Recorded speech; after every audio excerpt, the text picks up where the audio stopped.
বাজারে প্যাকেটজাত চিপস বাচ্চাদের জন্য এত বেশি অস্বাস্থ্যকর যে ওটা আসলে খাওয়াই যায় না। তো আমার সোয়াইবা তো ওই চিপসগুলো খেতেই পারে না, ওর খেলে পরে পেটে সমস্যা হয়ে যায়। কিন্তু বাইরে গেলে মেয়ে প্রায়ই বায়না ধরে যে বাইরের চিপস খাবে, আমি তো কোনো মতেই দিতে চাই না। মাঝে মাঝে দু একটা যদিও খায়, খাওয়ার পরে পেট ব্যথা শুরু হয়ে যায়। তাই কয়েকদিন যাবৎ ভাবছিলাম বাজারে নতুন আলু উঠে এসেছে এবং নতুন আলুর চিপসটা এখন বানালে অনেক বেশি ভালো হবে, যেই ভাবা সেই কাজ। তো সোহেবা বাবাকে বলার সাথে সাথে বাজার থেকে নতুন আলু কিনে নিয়ে আসছিল, আর সোহেবার দাদু এগুলো বটি দিয়ে সুন্দর করে কেটে নিচ্ছিল। আপনারা চাইলে এটা কাটার দিয়েও কেটে নিতে পারেন।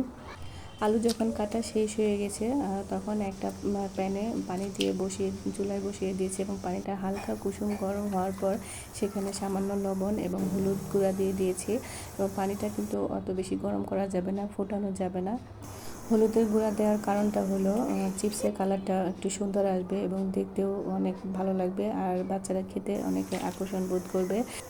মাশাল্লাহ, এটা বানানোর পর যখন ভেজে দিয়েছি সোয়াইবাকে, সোয়াইবা তো অনেক আগ্রহ নিয়ে বানানোর সময়ও দেখেছে এবং ভেজে দেওয়ার পর অনেক মজা করে খেয়েছে এবং আনন্দও পেয়েছে।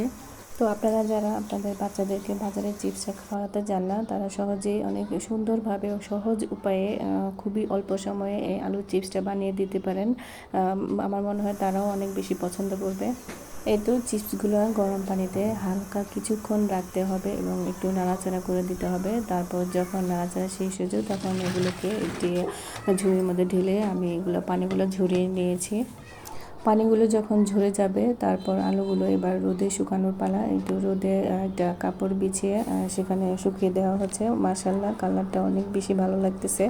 আর এভাবে আলুর চিপস বানিয়ে প্রায় বছরখানেক ঘরে সংরক্ষণ করা যায় এবং যখন ইচ্ছা তখন বের করে ভেজে বাচ্চাদের দেওয়া যাবে এবং তারাও অনেক মজা করে খেতে পারবে। এভাবে বাজারের অস্বাস্থ্যকর চিপসগুলো আর খেতে হবে না। তো এই তো আমার চিপস বানানো শেষ। তো কেমন হলো অবশ্যই কমেন্ট করে জানাবেন, আর ভালো থাকবেন। আল্লাহ হাফেজ।